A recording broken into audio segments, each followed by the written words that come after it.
படத்துல எப்படி இருக்கிறாரோ அதே மாதிரி நிஜ வாழ்க்கையில அப்படித்தான் இருப்பாரு. வேலூர் மேற்கு மாவட்டம் குடியாத்தம் சட்டமன்ற தொகுதி புள்ளி ஊராட்சியில இருந்து வந்திருக்கோம்.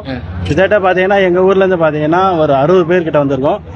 ஒட்டுமொத்த எங்க மாவட்டத்துல பாத்தீங்கன்னா அதிகப்படியா குறைஞ்சது 25,000 பேர் வந்திருக்காங்க. மாநாடு வந்து ரொம்ப சிறப்பா போயிடுச்சு. கடைசியா நடந்த மாநாடோட இது 10 மடங்கு நல்லா இப்ப சுத்தி தண்ணி வச்சிருந்தாங்க. கூட்டம் பாத்தீங்கன்னா அதோட அதிகமாவே இருந்தது. கடைசியா நடந்த மாநாடோட இதுல பாதுகாப்பு அம்சங்கள் நிறைய இருந்தது. மகளிருக்கு குறிப்பா சொல்ல போனா குடிக்கிற தண்ணீர் இன்னைக்கு பாத்தீங்கன்னா அவ்வளவு வெயில். எந்த கட்சிக்கும் பாத்தீங்கன்னா இவ்வளவு வெயில காலையில இருந்து நாங்களே பாத்தீங்கன்னா 6 மணிக்கு வந்திருக்கோம். காலையில 6 மணிக்கு வந்தோம். அதுக்கு முன்னாடில இருந்து மகளிர் எல்லாம் இருக்காங்க. இவங்களுக்கு எல்லா வசதி இங்க பண்ணி கொடுத்தனால எந்த ஒரு சிரமத்துக்கும் எல்லாமே நல்லபடியா இருந்தது. இப்ப கடைசியா 15 நாளா பாத்தீங்கன்னா சென்னையில வந்து தூய்மை பணியாளர் வேலை நிறுத்தம் பண்ணி போராட்டம் பண்ணிட்டு இருக்காங்க. அவங்களுக்கே வந்து சந்தேகாத ஒரு அங்கிள் இனிமேல யாரை சந்திச்சு என்ன பண்ண போறாரு, அதுதான் ஒரு இப்ப ரீசெண்டா நடக்கிற இஷ்யூ இது. இதை வச்சே நம்ம தெரிஞ்சுக்கலாம். வேற எதுக்குமே வரதில்லை. சம்பந்தப்பட்ட அமைச்சர்கள் அமர்றதுல எந்த பேச்சுவார்த்தையும் பண்றது இல்லை. அவங்கள கடைசியா பாத்தீங்கன்னா காவல்துறையை வச்சு அவங்களை அங்கிருந்து அப்புறப்படுத்தி ரொம்ப சிரமத்துக்கு ஆளாக்கி தனித்தனியா மண்டபத்தில் அடிச்சு ரொம்ப கஷ்டப்பட வச்சிருக்காங்க. இது எப்பவுமே மக்கள் மறக்க மாட்டாங்க. இது 2026 இதுக்கான பதில் கண்டிப்பா சொல்லியே தீர்வார்கள். 234 தொகுதியிலையும் பாத்தீங்கன்னா எங்க தலைவர் தான் வந்து வேட்பாளர்.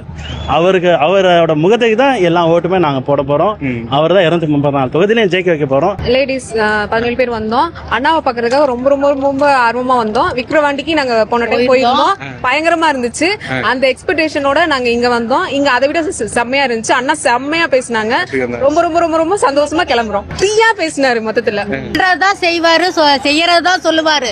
விஜய் அண்ணன் வேற அண்ணே சொல்ல மாட்டாரு. அதுக்கு அன்னைங்கிற என் தம்பி, சாரி என் தம்பி அவரு. நான் 30 வருஷமா அவர் படத்தை தான் பாக்குறேன். யார் படத்தையும் பார்க்க மாட்டேன். எனக்கு 51 வயசு ஆகுது. என் பிள்ளைங்க, என் தம்பி, என் பிள்ளைங்க எல்லாம் தாய் மாமான் தான் சொல்லுவேன். என் 2 தம்பி 30 வருஷமா இந்த கட்சியில தான் இருக்காங்க. இந்த இதுலதான் இருக்காங்க. விஜய் ரசிகரா இருக்காங்க. வேற யாரையும் நம்ப முடியாது. எங்க அண்ணனை தவிர வேற யாரையும் எங்கனால நம்ப முடியாது. சண்டைக்கெல்லாம் வரல. எங்க தம்பி சொல்லாதீங்க அந்த மாதிரி. எங்க தம்பி செய்யறதுதான் சொல்லுவாரு. அவர் சொன்ன மாதிரி வீட்டுல ஒவ்வொரு வீட்லயும் ஒவ்வொரு முறை சொல்றாங்க பாத்தீங்களா. என் பொண்ணுலாம் 3 வயசுல அவர் பெரியப்பான்னு தான் சொல்லுவாங்க. ஏன்னா இவங்க எல்லாம் மாமா பிறந்தவன் அப்படின்னு சொல்லி சொல்றதுனால என் பொண்ணு பெரியப்பா வராம கேக் வெட்ட மாட்டேன் அப்படின்னு அழுதான். இப்ப +1 படிக்கிறான்.